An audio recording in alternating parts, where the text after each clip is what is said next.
झारखंड के अलग अलग जिलों में अब गर्मी ने धीरे धीरे दस्तक देनी शुरू कर दी है।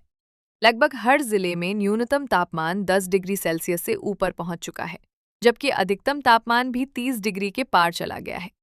बीते 24 घंटों में सबसे ज्यादा तापमान चाईबासा में 33.4 डिग्री सेल्सियस दर्ज किया गया, जिससे दोपहर के वक्त तेज गर्मी महसूस की गई और लोग हल्के कपड़ों में नजर आए। अगर आज के मौसम की बात करें तो देवघर, पाकुड़, धनबाद, बोकारो, गोड्डा और साहिबगंज जैसे जिलों में गर्मी का असर और बढ़ सकता है।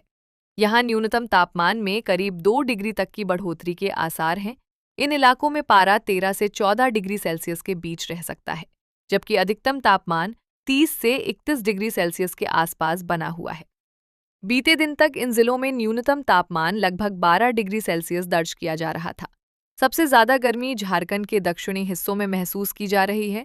पूर्वी सिंहभूम, पश्चिमी सिंहभूम और सरायकेला खरसावा में अधिकतम तापमान 33 से 34 डिग्री सेल्सियस तक पहुंच रहा है, जबकि न्यूनतम तापमान भी 15 से 16 डिग्री सेल्सियस के बीच बना हुआ है। यहाँ दोपहर और शाम के समय तेज धूप लोगों को परेशान कर रही है। हालात ऐसे हैं कि अब स्वेटर की जरूरत लगभग खत्म हो चुकी है। वहीं दूसरी ओर गुमला में अब भी ठंड का असर कायम है। बीते 24 घंटों में यहाँ न्यूनतम तापमान 8 डिग्री सेल्सियस दर्ज किया गया, जो राज्य में सबसे कम रहा। आज भी गुमला में पारा 9 डिग्री सेल्सियस के आसपास रहने की संभावना है। ये राज्य का इकलौता जिला है जहां तापमान अब भी 10 डिग्री सेल्सियस से नीचे बना हुआ है। घने जंगल और कच्चे मकानों की अधिकता के कारण यहाँ ठंड का असर अन्य जिलों की तुलना में ज्यादा महसूस होता है। हालांकि आने वाले दिनों में यहाँ भी तापमान बढ़ने के संकेत हैं। राजधानी रांची की बात करें तो यहाँ सुबह और रात में हल्की ठंड महसूस हो रही है, लेकिन दोपहर में चिलचिलाती धूप लोगों को परेशान कर रही है।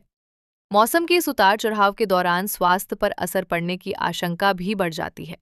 मौसम विभाग ने लोगों को सतर्क रहने और बदलते मौसम में सेहत का विशेष ध्यान रखने की सलाह दी है, ताकि तापमान में बदलाव के साथ शरीर पर विपरीत असर न पड़े।